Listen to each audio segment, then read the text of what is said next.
Assemblywoman Mosquera, thank you for speaking with Blue Jersey.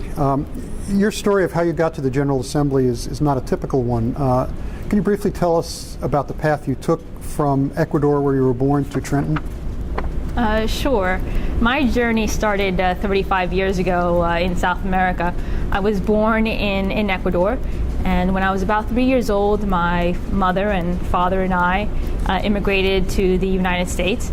We first arrived in New York, but shortly thereafter we moved to New Jersey. I grew up in Hudson County, and I was raised in a very humble and modest home.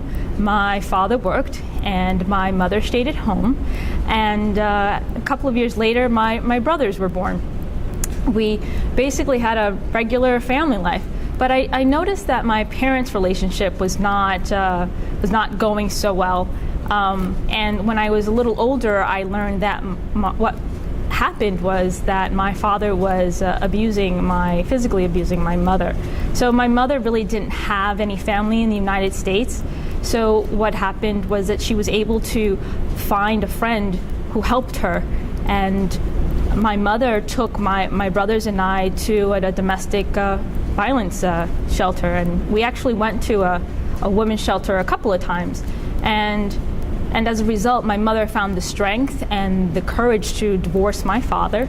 And it was that strength and courage that inspired me not to settle in life. You see, my mom is a very remarkable person, and she was able to be a very successful business owner with a high school education and speaking very little English. So that experience taught me to dream big, to pursue my dreams, and to achieve my goals. So today I'm very proud to say that I am the first person in my family to graduate college, first person in my family to get a postgraduate degree. I have a master's degree in business administration. So your mother was an inspiration to you. Were there any political figures that were an inspiration that caused you to get into the political arena? Once I was in my career, I've had many people that I consider mentors. Former Speaker Roberts, former Assemblywoman Nilsa Cruz Perez. These are individuals that have helped me and shaped me as a type of legislator that I am today. Okay. Your opponent's website, which I checked today, has really no information on her positions on the issues. How would you categorize your political and legislative philosophy, and how does it differ from that of your opponent? Well, I am very grateful to be living in a nation that encourages individuals to follow their dreams and to work hard. The proudest day of my life was the day I became a U.S. citizen. I was very fortunate to grow up in this country. This nation and this state has given me a lot of opportunities, and that is why I have chosen to run for office.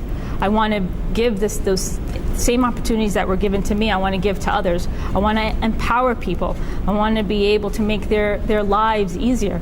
It's not fair for a young business owner to close his doors of business because he doesn't have the resources. It's not fair for a single mother who wants to provide for her family to struggle because of the increasing cost of living.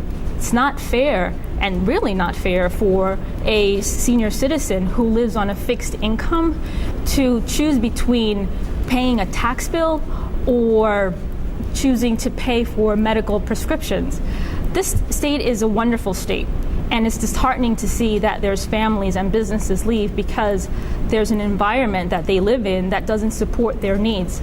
So I am very honored to represent over 200,000 residents of the 4th Legislative District. I want to be their voice, and I want to help them through the complexities of government. And I'm very proud to be a very accessible legislator. For the past 6 months, I've been very, very busy. I've participated in panels discussions. I've also appeared on TV, local TV programming, discussing issues that affect South Jersey. I've met with hundreds of constituents. I've also sponsored many pieces of legislation.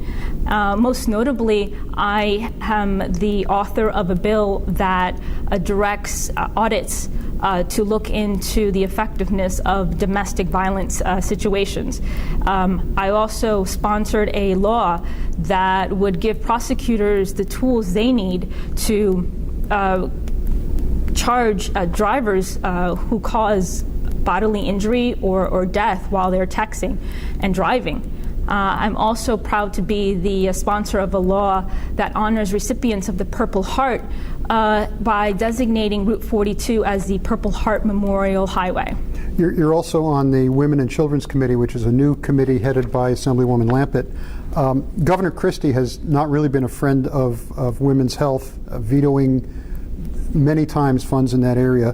What are some of the planned initiatives in that committee, and what can you do to work with the governor to get something done there? Well, women's health is one of my top priorities. Women's health, children's health, families. What we need to do, and what I like to do working with the governor, is to basically let people know that it is important to reach out to the everyday family. Again, I go back to the struggling single mom who needs the help in order to provide for her family. It's about, giving the average middle class the items that they need in order to survive, to stay here in New Jersey. This is a wonderful state. Along those lines, New Jersey is one of the most expensive states to live in, yet the governor and his Republican colleagues are chipping away at the Mount Laurel decision to require affordable housing throughout the state.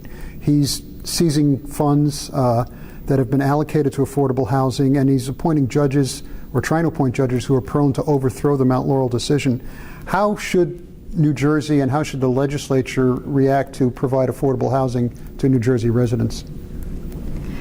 I believe that what the governor and my Republican colleagues in the legislature need to know is that they have to understand what are the priorities of the middle class. It's about the middle class. They are the backbones of the state. They're small business owners. They are individuals who just want to have a simple living. They want just to be able to have a home and be able to send their kids to college, and that can't be done if education is not affordable or not available to everyone. In your district, in the town of Pittman, there's a controversy that has national implications. I'm referring to the placement of banners over the main street which promote one specific religion. Should such banners be in public spaces, and if so, should other religions or even atheists have the same access? Well, I believe I believe and uphold the Constitution of freedom of speech. So that's what I can say to that. It's a constitutional right. Okay. When I told a friend of mine who's one of your constituents that I was doing this interview, he sent me an email on a local issue and asked that I ask you about the problems of vacant real estate and boarded up buildings on the Black Horse Pike. Are there plans to rehabilitate that area? The redevelopment is, again, one of my issues. It's something that's very important to me. I serve on the Economic Development, Commerce and Economic Development Committee, and it's important to bring in new business. It's about creating jobs, and it's something that I would definitely like to work on. One of the things that I am in the process of doing is creating a small roundtable of businesses and getting their input and seeing how together we can work to bring new businesses here in the state, how we can support existing businesses in the state, and how we can create jobs in order to decrease the high unemployment rate. George Norcross is arguably the most powerful Democrat in South Jersey. How would you categorize your working relationship with him? I respect Mr. Norcross. I do believe that he is a very important individual, and to me, he's a very inspiring individual, and he has done a lot for the community here, not only in Camden City, but in Camden County. And I look forward to working with him in order to, support the families of South Jersey. He is someone that is very inspiring and wants to, and only fights for the betterment of South Jersey and South Jersey families. Camden County and Camden City specifically get a lot of attention because of the poverty and the hunger there, yet those problems also exist in your district. Are we doing enough for the poor in some of the non-urban districts?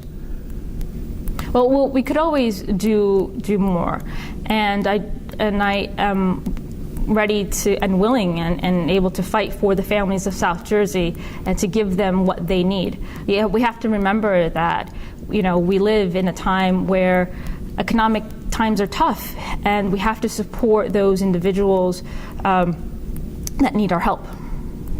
Okay, Assemblywoman Mosquera, thank you very much. Thank you.